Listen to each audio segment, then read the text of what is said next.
موضوع درس فی فضیلۃ الجہاد فی سبیل اللہ تعالی، سورۃ التوبہ، تفسیر ابن کثیر۔ الحمدللہ رب العالمین والصلاة والسلام علی اشرف الانبیاء وسید المرسلین سیدنا محمد وعلی آلہ واصحابہ اجمعین۔ اللہم صل علی سیدنا محمد وعلی آل سیدنا محمد کما صلیت علی ابراہیم وعلی آل ابراہیم فی العالمین انک حمید مجید۔ اعوذ باللہ من الشیطان الرجیم، بسم اللہ الرحمن الرحیم۔ الا تقاتلون قوما نکثوا ایمانهم وہموا بإخراج الرسول وهم بدؤوکم اول مرہ اتخشونهم فاللہ احق ان تخشوه ان کنتم مؤمنین۔ قاتلوهم يعذبهم الله بأيديكم ويخزهم وينصركم عليهم ويشفي صدور قوم مؤمنين ويذهب غيظ قلوبهم ويتوب الله على من يشاء والله عليم حكيم۔ قال المؤلف والمفسر رحمه الله تعالى أدام النفع بعلومه وعلومكم في الدارين آمين إلى أن قال وهذا أيضا تهييج وتهديد وإغراء على قتال المشركين الناكثين بإيمانهم الذين هموا بإخراج الرسول صلى الله عليه وسلم من مكة۔ ان آیات میں بھی اللہ مسلمانوں کو ابھارتے ہیں، مسلمانوں کو تنبیہ فرماتے ہیں کہ تم مشرکین کے ساتھ قتال کرو، اور مشرکین وہی ہیں جنہوں نے تمہارے ساتھ عہد توڑا ہے، عہد توڑا، قسمیں کھائیں، توڑ ڈالا، اور ہم اور جن نے ارادہ کیا حضور پاک صلی اللہ علیہ وسلم کو مکے سے نکالنے کا۔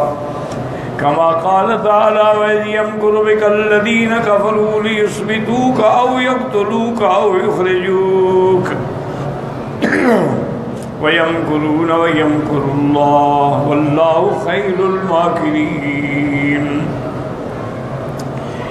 جب کافروں نے خفیہ طور پہ تجویز کی، تدبیر کی کہ آپ کو قید کر ڈالیں یا قتل کر ڈالیں یا مکے سے نکال دیں، اللہ فرماتے ہیں انہوں نے بھی تدبیریں کی اور ہم نے بھی تدبیر کی، اور اللہ سب سے بہتر تدبیر فرمانے والے ہیں۔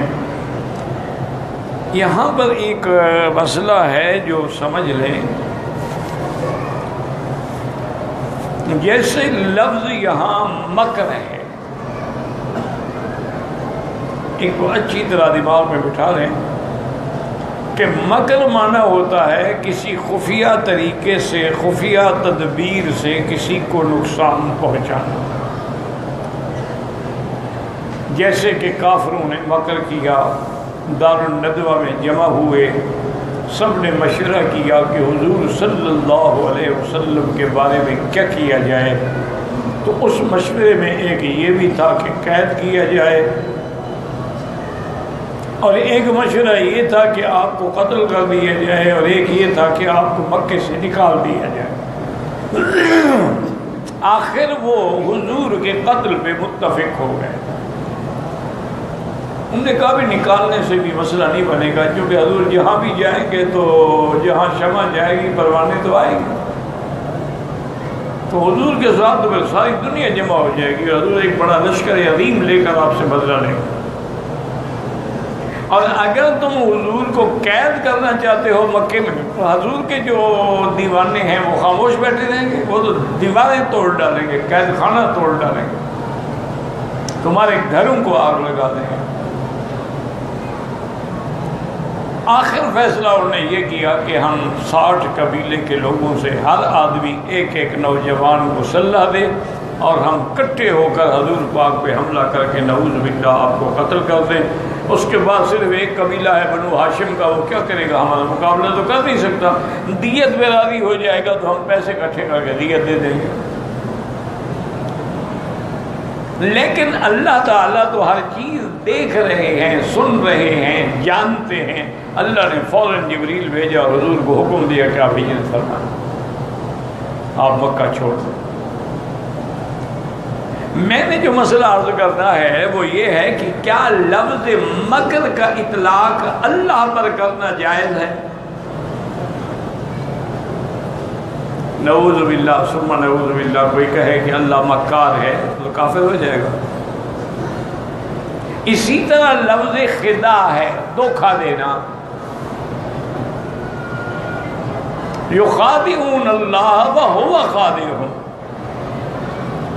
وہ دھوکہ دینا چاہتی ہیں، اللہ ان کو دھوکہ دیتے ہیں۔ وما یخدعون الا انفسہم، وہ اپنے آپ کو دھوکہ دے رہے ہیں لیکن سمجھتے ہیں۔ تو اب سمجھیں کہ لفظ خداع ہے یا لفظ مکر ہے، اس کا اطلاق اللہ پہ کرنا جائز نہیں ہے۔ اللہ تبارک و تعالیٰ کی شان جو ہے وہ تمام متصف ہیں بصفت الجمال والکمال والجلال، منزہ عن سائر صفات الضعف والاختلال، وہ تمام کمال جمال کی صفتوں سے متصف ہے، لیکن کوئی ایسی صفت جس میں نقص ہو، کمزوری ہو، ضعف ہو، اللہ اس سے پاک ہے۔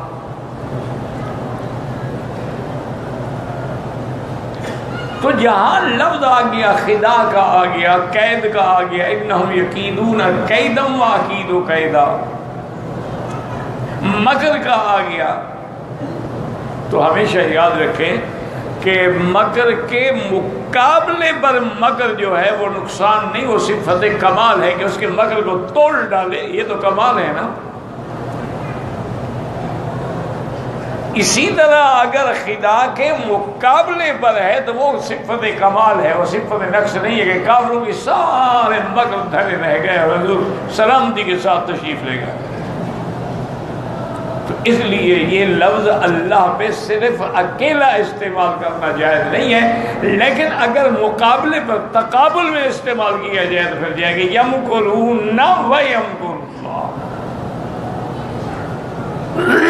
تو ہمیشہ یہ یاد رکھیں کہ جہاں بھی ایسا لفظ آئے گا کہ انہم یکیدون کیدا واکید کیدا، یہ بھی مکر کر رہے ہیں، ہم بھی تدبیر کریں۔ تو اس لیے ہمیشہ یاد رکھیں کہ اگر کوئی چیز تقابل پہ ہو نا تو پھر وہ صفت کمال ہے، وہ صفت زوال نہیں ہے کہ کافروں نے مکر کیا لیکن اللہ کی تدبیر کا، اللہ کی اس کا کون مقابلہ کر سکتا ہے، تو اب ان کے مکر کو توڑ ڈالا تو یہ صفت شان ہے۔ اس لیے اللہ فرماتے ہیں یمکرون ویمکر اللہ واللہ خیر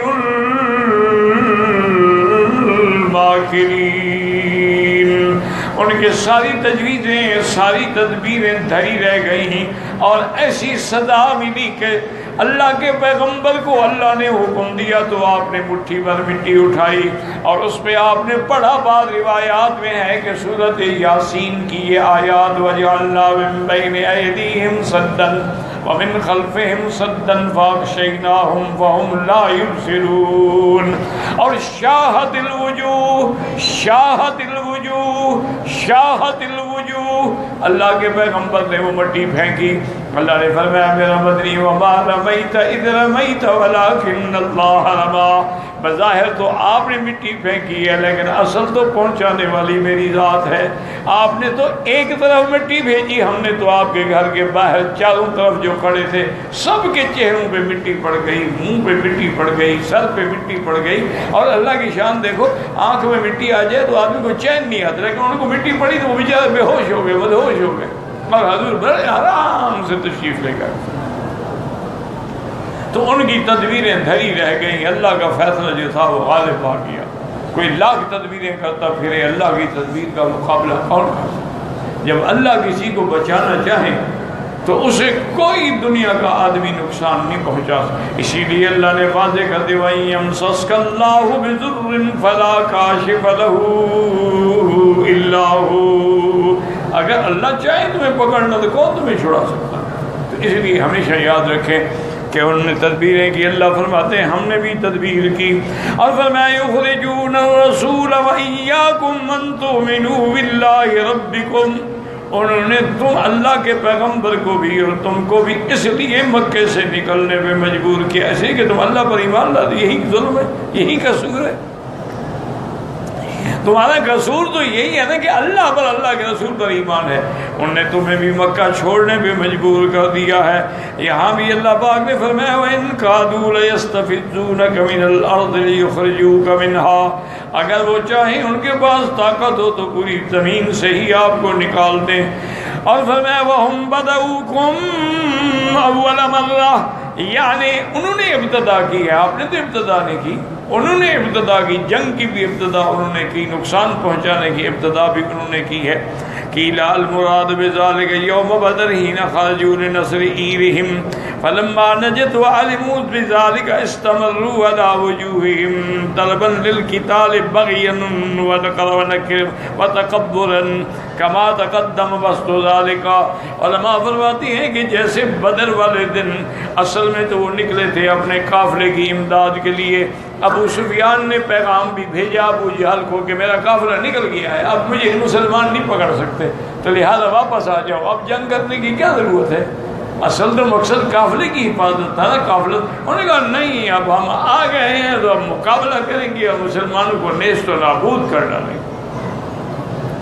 تو انہوں نے ابتدا کی، نقد بھی کیا، ابتدا بھی کی. پھر تم کیوں خاموش بیٹھے ہوئے ہو؟ اس لیے فرماتے ہیں کہ انہوں نے یہ ابتدا کی اور اسی کفر پہ جمے رہے قتال کے لیے.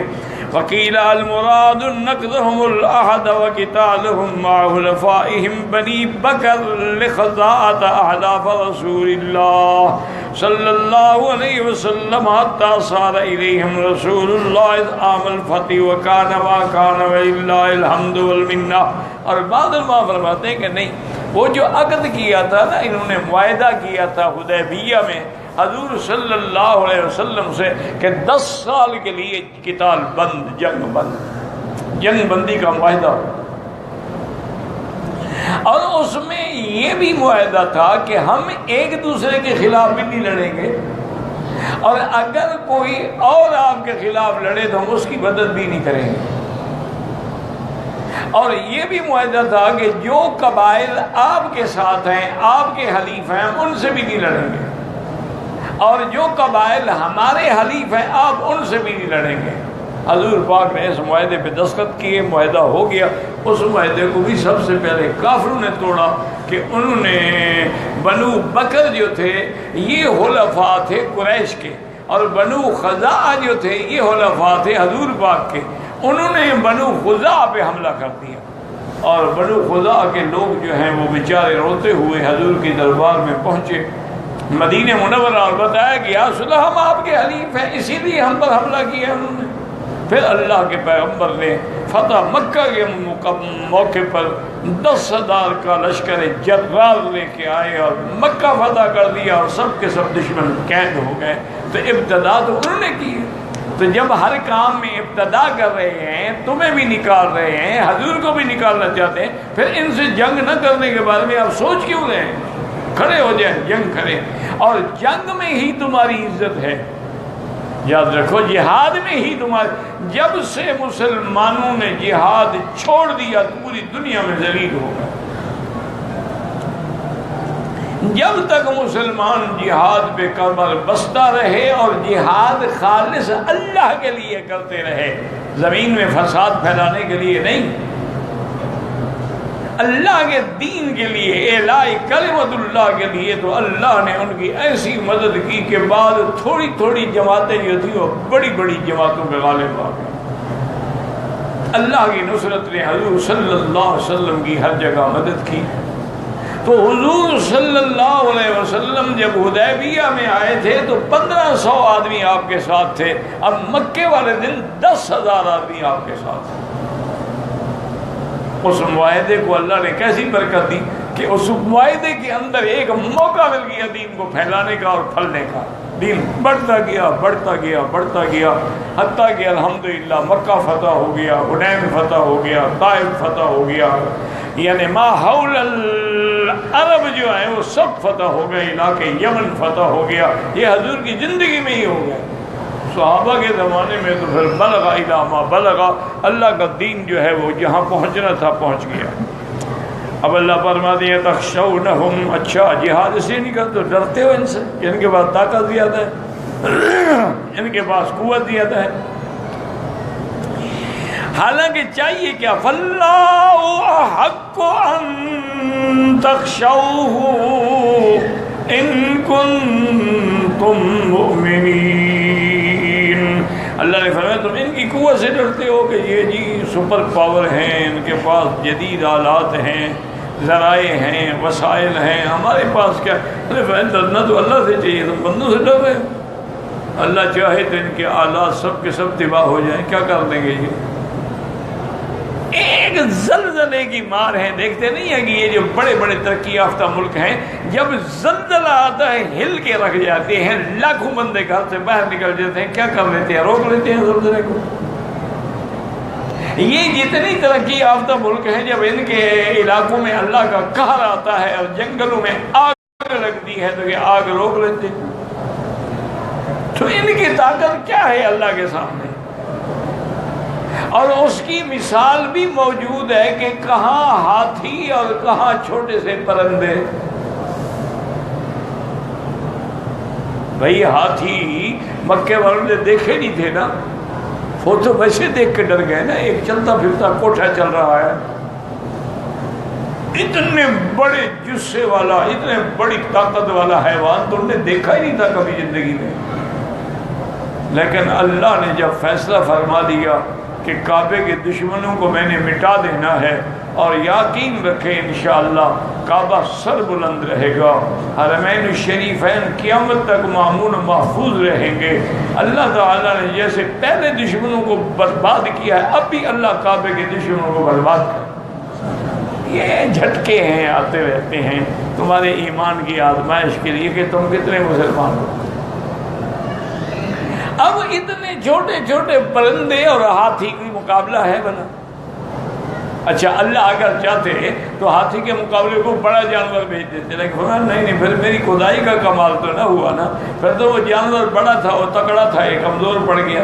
نہیں، ہم ان کو پرندوں سے مروائیں۔ یہ کوئی سوچ سکتا ہے بھلا یہ بات؟ ارسل علیہم طیرا، یا یاد رکھیں ارسل علیہم، ان کے اوپر اللہ نے بھیجا، طیرن تنوین ہے، یعنی ایسے پرندے جو کسی نے دیکھے بھی نہیں تھے، ایسے پرندے جو بالکل اوپرے تھے، کبھی ان کو دیکھا نہیں گیا۔ اور ارسل علیہم، ان پر اللہ نے بھیجے۔ وہ پرندے اتنے سمجھدار ہیں کہ یہ نہیں کیا کہ مکے والوں پہ پتھر برسا دے، اچھا پرندہ ہے ادھر کے بجائے ادھر اڑ جائے، نہیں، انہی کے لیے آ رہے ہیں، سیدھے دشمن پہ آ رہے ہیں۔ وَأَرْسَلَ عَلَيْهِمْ طَيْرًا أَبَابِيلَ، بعض علماء فرماتے ہیں کہ ان پرندوں کا نام ابابیل تھا، لیکن یہ قول راجح نہیں ہے، کوئی جانتا ہی نہیں تھا، پرندے دیکھے کبھی نہیں تھے تو نام ان کو کیسے آتا تھا؟ بھائی ان کو کیسے، وہ تو پرندے دیکھے ہی نہیں تھے مکے والوں نے، تو نام کیسے رکھ رہے ابابیل تھے؟ جیسے آج کل ہمارے مسلمان بھی دیکھتے ہیں نا، کعبہ شریف میں چھوٹے سے پرندے اڑ رہے ہوتے ہیں، جی ابابیل ہے، یہ کوئی ابابیل شبابیل نہیں ہے، گھڑا نہ کرو اپنی طرف سے دین کو۔ وہ پرندے تھے جدے کی جانب سے نکلے تھے، اور علماء اس وقت جو ہے وہ کہتے ہیں لا شرقیتن ولا غربیتن ولا یمانیتن ولا نجدیتن، نہ وہ شرقی تھے، نہ وہ غربی تھے، نہ یمنی تھے، نہ نجدی تھے، کوئی نئے پرندے تھے۔ ایسے پرندے مکے والوں نے دیکھے ہی نہیں تھے، اس لیے ہے نا طیرن، تنوین ہے۔ اور وہ پرندے جو ہیں ان کے پاس چھوٹے چھوٹے پتھر تھے، اور جہنم کی آگ میں پکے ہوئے وہ ایسے ایٹمی جہنمی ذرات تھے کہ ہر پرندے کے پاس 3 پتھر تھے، ایک چونچ میں تھا اور 2 اس کے پنجوں میں تھے۔ کتنا بڑا پتھر آ گیا ہوگا جی پرندے کے پنجے میں؟ کوئی 10 کلو وزن کا آ گیا ہوگا۔ کتنا چونچ میں آ گیا ہوگا، پھر سانس بھی تو لینا ہے نا، پرندے نے اڑنا بھی ہے نا۔ اچھا پھر وہ آتے ہیں جدے کی طرف سے، سمندر کی طرف سے آتے اور سیدھے پہنچتے ہیں مینا میں، وادی محصر میں، جہاں ہاتھیوں والا بادشاہ اپنا لشکر لے کے بیٹھا ہوا تھا، اور سیدھے ان پہ آگے ایسا نشانے پر وہ پتھر گراتے ہیں کہ جو ان کے ہاتھی باندھ تھے، ہاتھی کے اوپر بیٹھے تھے، ان کے سر پہ جو پتھر گرتا تو اس کے اندر سے، ہاتھی کے اندر سے نکل جاتا، ان کو چورا چورا کر ڈالا۔ بعض علماء نے یہ بھی لکھا ہے کہ اس کے پتھر کے گرنے سے چیچک کی وبا پھیل گئی۔ یہ بعض قول ہے، کتنی دیر میں چیچک پھیل گئی جی، اور سب ہاتھیوں کو بھی چیچک لگ گئی۔ اصل بات یہ ہے جیسے اللہ نے قرآن میں فرمایا، قرآن اپنی بات خود بتلاتا ہے، خود اپنی طرف سے نہ کھڑا کرے۔ قرآن میں اور فرمایا فَجَعَلَهُمْ كَعَصْفٍ مَّأْكُولٍ، ہم نے ان کو ایسے ریزہ ریزہ کر ڈالا جیسے جانور گھاس ابالی کھانے کے بعد پھینک کے پاؤں کے نیچے رون دیتا ہے۔ اللہ کے اس قہر سے ایسا ہوا کہ ان کے بدن پھٹتے گئے، حتیٰ کہ وہ ابرہا جو آیا تھا وہ یمن کی طرف بھاگا، پھر انگلی گر گئی، دوسری گر گئی، ہاتھ گر گیا، بدن گر گیا، یمن جانے سے پہلے لوتھڑا بن کے ختم ہو گیا، عبرت کا نشانہ بن گیا۔ تو اللہ تعالیٰ اگر چاہیں تو ابابیلوں سے بھی تو مروا سکتے ہیں نا۔ اچھا یہ تو آپ اخبار میں پڑھتے ہو نا کہ فلاں ملک میں زلزلہ آ گیا، روک لیا انہوں نے۔ اتنی بڑی ترقی جو ہے، ان کے پاس وسائل ہیں، آلات ہیں، وہ سیٹلائٹ پہ بیٹھے ہیں، کنٹرول ہے، دیکھ سکتے ہیں، تو زلزلے کو دیکھ کے روک کیوں نہیں لیا؟ اچھا آگ لگتی ہے، بتائیں وہ آگ کیسی ہوتی ہے؟ میلوں تک جنگل میں پھیلتی چلی جاتی ہے، جب دکھاتے ہیں بندے کو دیکھ کے دہشت ہوتی ہے، کیا پھر وہ آگ بجھا لیتے ہیں؟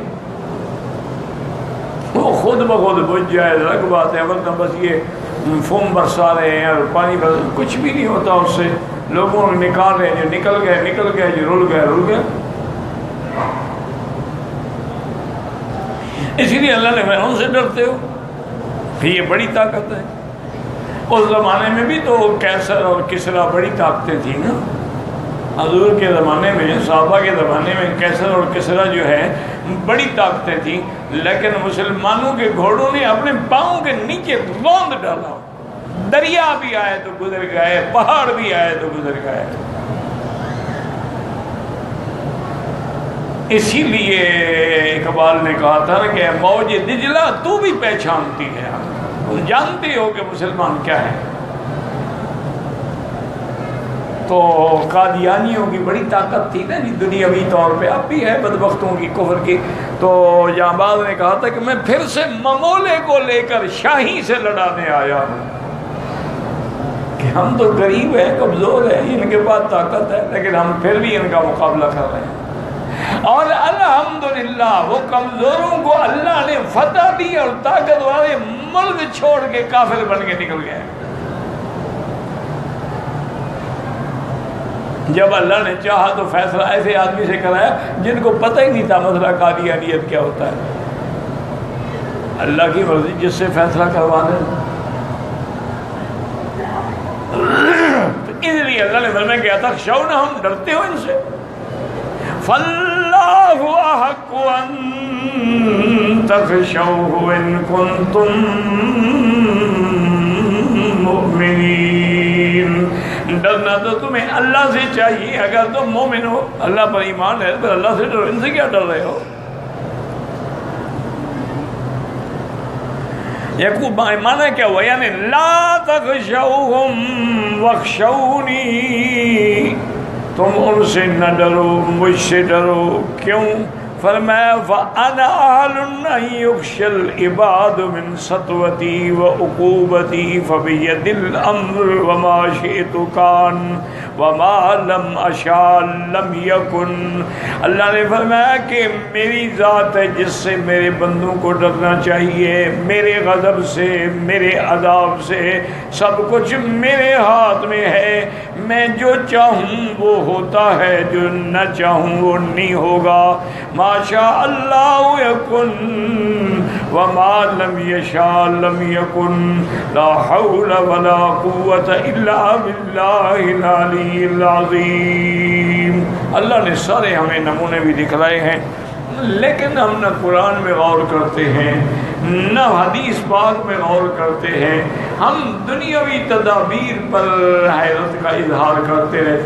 دیکھو نا جی، آج کل آپ کو یعنی آواز پہنچا دی جاتی ہے یا ہوائی جہاز بن گئے اڑ رہے ہیں، یہ کوئی کمال تو نہیں ہے نا جی کہ ہوائی جہاز بھی ہوں، رن وے بھی ہوں، چلانے والے بھی ہوں، اڑانے والے بھی ہوں، ڈیزل بھی ہو، پٹرول بھی ہو، یہ سارے انتظامات کے بعد اڑے۔ کمال تو اس میں ہے نا کہ اللہ ہوا تابع کر دیں اور حکم دے سلیمان اڑو، بس تخت اڑ رہا۔ وہاں تو کسی پیلٹ کی بھی ضرورت نہیں۔ حضرت سلیمان کا حکم، علی سلیمان الریح غدوها شہر ورواحها شہر، یعنی ایک مہینے کا سفر جو ہے وہ صبح سے لے کر دوپہر تک کر لیتے تھے، پھر شام کو کھانا کھا کے آرام کر کے اٹھتے تو پھر ایک مہینے کا سفر کر کے شام پہنچ جاتے۔ تخت جا رہا، اچھا تم نے بڑے سے بڑا جو جہاز بنایا ہے نا، وہ ابھی تک 500-600 آدمی ہی بٹھا سکتا ہے، اٹھا سکتا ہے۔ ان کے تخت میں 4000 کا لشکر بیٹھتا تھا، اور کتنا بڑا تخت ہوگا، 4000 کرسی لگی ہوئی تھی، اور حضرت کے حکم سے اڑ رہا ہے۔ اور اسی کا مال تو اس وقت ہے، آج تک تم نے بڑی بڑی ترقیاں کی ہیں، بڑی بڑی دنیا کو لینگویج پڑھائی ہے، کبھی تم نے چیونٹی کی بات سمجھ لی ہے؟ کبھی تم نے کسی ہدہد پرندے کی بات سمجھ لی ہے؟ طوطا مینا ان کو پڑھاتے ہو، وہی لفظ جو تم کہتے ہو وہ یاد کر لیتے ہیں بیچارے، اور تو اس کے آگے کچھ نہیں جانتے نا۔ کمال تو یہ ہے نا کہ ہوائی جہاز پہ اڑ رہے ہوں اور چیونٹی بات کرے تو سن لیں، اور صرف سن لیں، سمجھ بھی نہیں کہ کیا کہہ رہی ہے۔ وَتَبَسَّمَ ضَاحِكًا مِنْ قَوْلِهَا، حضرت ہنس پڑے کہ دیکھو چیونٹی اپنی قوم کی کتنی خیر خواہ ہے۔ اور یہ بھی یاد رکھو کہ اللہ نے جتنی مخلوق پیدا کی ہے نا، مخلوق اپنی جنس کی دشمن نہیں ہے، ماں سوائے انسان کی۔ کتا کتے کا دشمن نہیں ہے، شیر کا دشمن، اتفاقاً لڑائیاں تو بھائیوں میں بھی ہو جاتی ہے نا، یعنی جنس کی دشمنی۔ یہ صرف مسلمان ہے، انسان ہے جو بندے کا قاتل ہے، بندہ بندے کو قتل کر رہا ہے۔ اسی لیے ہے نا کہ یہ ترقی پہ کرے تو پھر ملائکہ سے بڑھ جائے، اور اگر گرے اسفل سافلین پھر جہنم میں جا۔ انسان کا یہ ترقی کرنے پہ آئے تو ملائکہ رشک کریں، مسجد الملائکہ بن جائے کہ فرشتے سجدے میں گر جائیں، سجد الملائکہ کلہم اجمعون۔ اور اگر اللہ کی نافرمانی کر پہ گرنے پہ آئے تو اسفل سافلین ہو، جہنم کے نیچے، سات زمین نیچے جا کے جہنم میں گر جائے، پھر اس سے گری ہوئی مخلوق دنیا کے اندر کوئی نہیں۔ ایسی اللہ نے فرمایا کہ ڈرنا تو مجھ سے چاہیے کیونکہ یہ میرے ہاتھ میں ہے۔ ما شاء اللہ یکن وما لم یشاء لم یکن، لا حول ولا قوت الا باللہ العلی العظیم۔ جو چاہے اللہ وہ ہوتا ہے، جو نہ چاہے وہ نہیں ہوتا۔ کسی کے ہاتھ میں قوت نہیں، کسی کے ہاتھ میں طاقت نہیں مگر اللہ کے ہاتھ میں۔ کسی کے ہاتھ میں طاقت نہیں کہ ہمیں نماز کے لیے توفیق دے دے، کسی کے ہاتھ میں طاقت نہیں کہ ہمیں گناہوں سے روک دے۔ اس لیے جب مؤذن کہتے ہیں حی علی الصلاۃ، حی علی الصلاۃ، ہمیں حکم ہے کہ لا حول ولا قوت الا باللہ۔ اللہ ہمارے پاس کیا طاقت ہے کہ ہم نماز پہ آئیں؟ آپ توفیق دیں گے تو ہم آئیں گے۔ ورنہ کتنے لوگ ہیں حرم میں کھڑے رہتے ہیں نماز نہیں پڑھتے، کتنے لوگ ہیں حرم کے باہر بیٹھے ہوتے ہیں نماز نہیں پڑھتے، کتنے لوگ ہیں ماشاءاللہ عمرے پہ تشریف لائے ہیں اور فجر کی نماز میں سو رہے ہیں، ظہر کی نماز میں سو رہے، عصر کی نماز میں تفریح کرنے کے لیے گئے ہوئے ہیں، کوئی جدہ جا رہا ہے، کوئی کہیں جا رہا ہے، کوئی آئے عمرے پہ ہے ماشاءاللہ۔ یہ تو اب بس دعا کریں، کوئی اللہ والے آتے ہوں گے اور دعا کرتے ہوں گے، ہم بھی بچ جاتے ہیں، ورنہ حال تو خراب ہو گیا۔ ثم قال تعالى عظيمة على المؤمنين وبيانا لحكمته فيما شرع من الجهاد مع قدرته على إهلاك الأعداء بأمر من عنده۔ اب اللہ پاک فرماتے ہیں مومنوں سے بیان فرماتے ہیں کہ ہم نے جہاد کا حکم کیوں دیا ہے، ورنہ میں چاہوں تو ابابیلوں سے مروا ڈالوں، میں چاہوں تو ہوا بھیج کے قوم عاد کا ستیہ ناس کر دوں، میں بھیجوں تو حضرت جبریل صرف ایک چیخ مارے اور قوم سمود جو ہے وہ ختم ہو جائے، میں تو کر سکتا ہوں، لیکن میں تمہاری شان بڑھانا چاہتا ہوں، میں تمہارے دشمنوں کو تمہارے ہاتھوں سے عذاب دینا چاہتا ہوں کہ تمہاری عزت بنے، تمہارا کمال بنے، تمہاری شان بنے۔ اس لیے اس کے بعد فرماتے ہیں قاتلوہم یعذبہم اللہ بایدیکم، آپ جہاد کریں، اللہ ان کو تمہارے ہاتھوں سے عذاب دینا چاہتے ہیں۔ اور اس کے بعد فرماتے ہیں ویخذہم، ان کو ذلیل کرنا، وینصرکم علیہم، تمہاری مدد کریں گے ان پر، ویشفی صدور قوم مؤمنین، جب کافر مریں گے، کافر برباد ہوں گے تو مومنوں کے دل میں ٹھنڈک پڑے گی۔ وہذا آمن فی المؤمنین کلہم، یہ حکم جو ہے تمام مومنین کے لیے ہے۔ وقال مجاہد فی هذه الآیت ویشفی صدور قوم مؤمنین، یعنی خزاعۃ، وہ فرماتے ہیں کہ یہ ضمیر بنو خزاع کی طرف راجع ہے جن پر کافروں نے حملہ کیا تھا، مکے والوں نے۔ اللہ نے جب مدد دی، مسلمانوں کو فتح ہوئی تو خزاع کا دل ٹھنڈا ہو گیا۔ وَأَمَّا الضَّمِيرُ فِي قَوْلِ يَضْرِبُ غَيْرَ قُلُوبِهِمْ عَلَيْهِمْ أَيْضًا، یہ ضمیر بھی انہی کی طرف جاتا ہے۔ وقد ذکر ابن ساکر فی ترجمت مؤذن عمر بن عبد العزیز رضی اللہ عنہ عن مسلم بن یسار عائشہ رضی اللہ عنہا ان رسول اللہ صلی اللہ علیہ وسلم قال اذا غضبت اخذ بانفها وقال یا اویش قولی اللہم رب النبی محمد اغفر ذنبی واذهب غیظ قلبی واجرنی من مضلات الفتن۔ ساق من طریق ابی احمد الحاکم۔ اب مفسر رحمۃ اللہ علیہ فرماتے ہیں کہ ابن عساکر نے مؤذن تھے حضرت عمر بن عزیز کے، ان کی سیرت کے اندر لکھا ہے کہ بی بی عائشہ کہتی ہیں کہ حضور صلی اللہ علیہ وسلم کان اذا غضبت، جب بی بی عائشہ غصے میں آتی، ناراض ہوتی تو حضور اس کے ایسے ناک کو پکڑ لیتے محبت سے اور کہتے یا اویش، تصغیر ہے عائشہ کی، عائشہ کے بجائے محبت سے اویش، جیسے حضور فرماتے یا عمیر، یہ تصغیر کا صیغہ جو ہے محبت کی علامت ہوتا ہے۔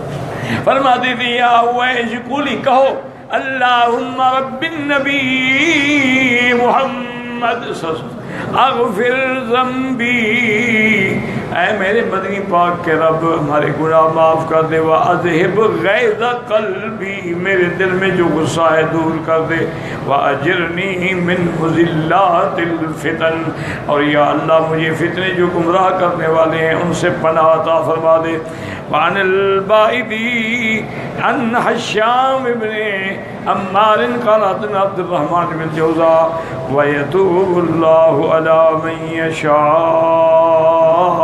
من عباده والله عليم بما يصنع عباده حكيم في افعاله واقواله القولية والشرعية فما يشاء ويحكم به، اللہ جس پہ چاہے مہربانی فرما دیں، اس کو توبہ کی توفیق دے دیں اور اس کی توبہ بھی قبول فرما دیں، کیونکہ اللہ جانتے ہیں کہ بندوں کی اصلاح کس چیز سے ہوگی، اور اللہ حکیم ہے، ان کے افعال میں اقوال میں حکمت ہے، اقوال افعال کونیہ ہوں یا شرعیہ ہوں، وَيَفْعَلُ مَا يَشَاءُ وَيَحْكُمُ مَا يُرِيدُ، اللہ جو چاہیں فرمائیں، وَهُوَ الْعَادِلُ الْحَاكِمُ الَّذِي لَا يُجِيرُ أَبَدًا وَلَا يُضِيعُ مِثْقَالَ ذَرَّةٍ مِّن